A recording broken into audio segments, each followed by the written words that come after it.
ஒரு பொண்ண பிரசவத்துக்கு ஏங்க தாய் வீட்டுக்கு அனுப்புறோம்? இதே மாமியார் வீட்டுல அந்த பொண்ணு இருந்தான்னு வச்சுக்கோங்களேன், மாமியார்ல இருந்து கணவன் உள்பட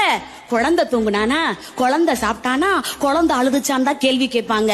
ஆனா தாய் வீட்டுல மட்டும்தாங்க, நீ கொஞ்ச நேரமாவது தூங்குனியா,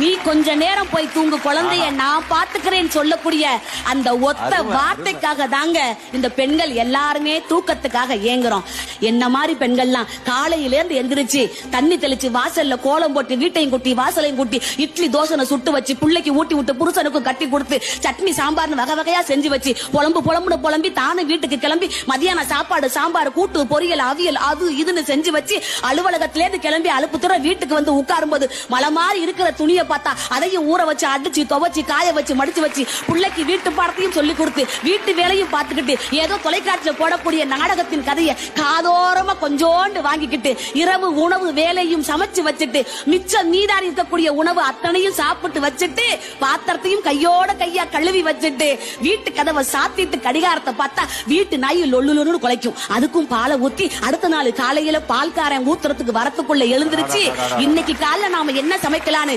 கனவோடு தூங்கக்கூடிய ஒவ்வொரு பெண்களும் ஏக்கத்தோடு கேட்கக்கூடிய